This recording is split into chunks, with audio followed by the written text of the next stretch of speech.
welcome back to a new reading diary, and this will be my fourth.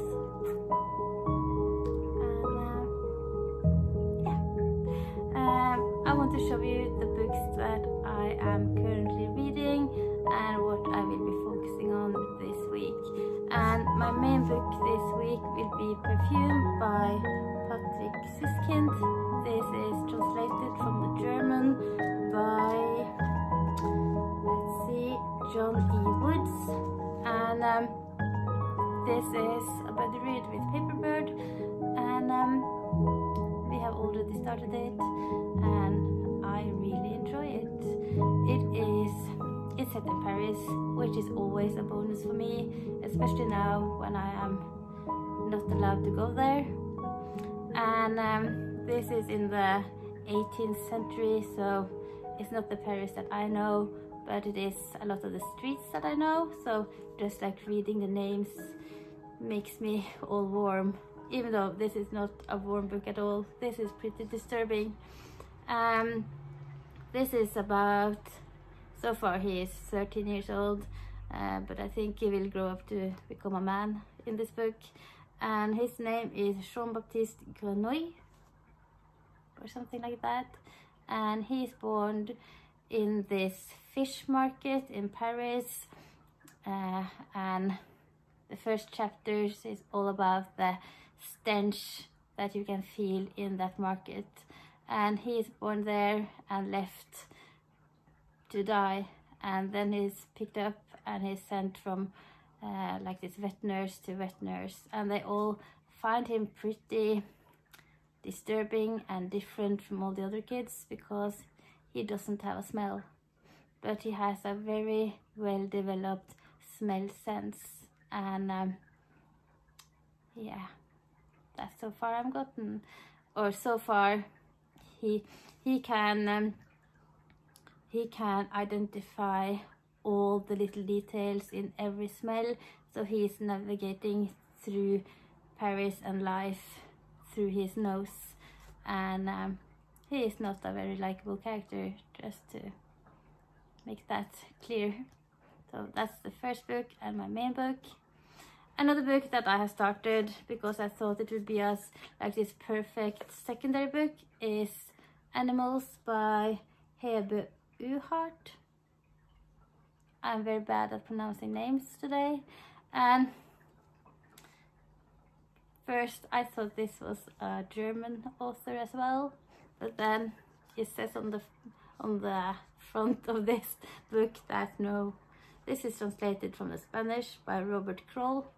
And then I thought this was a Spanish book, but no, this is a Latin American book, or South American book. And my third mistake, which is pretty embarrassing, is that I thought Hebe Uhart was a man, but no, it's a woman.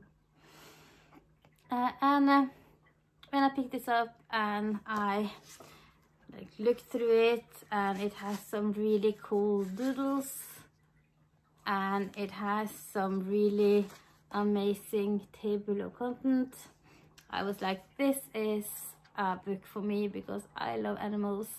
I love books about nature and biology and odd animals. And yeah, this is boring. this is really, really boring. And I don't know if it is the writing or if it is the translation, but it's so bland. And sometimes it's humorous and I can like chuckle a little bit, but overall it's like not connecting with me at all. So I'm not sure if I will keep up with this book. I have to see, maybe read some more of these stories, because it's not like one story about a lot of animals, it's a lot of snippets. And but the problem is that I can't remember a single chapter. So we'll see. Med en guldsøyle på toppen og en mynt ved siden av. Og her inngangen. Og veldig gammel. Og veldig gammelt tål på rase. Oi, kjempebra.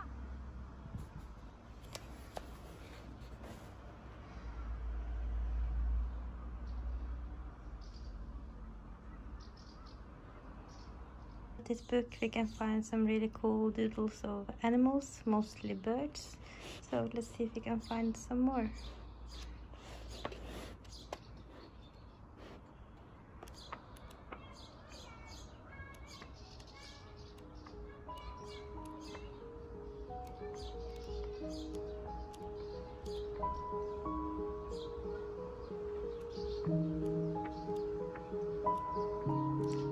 Is that worth reading this book? That's the main question.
little wrap up of this reading Diaries.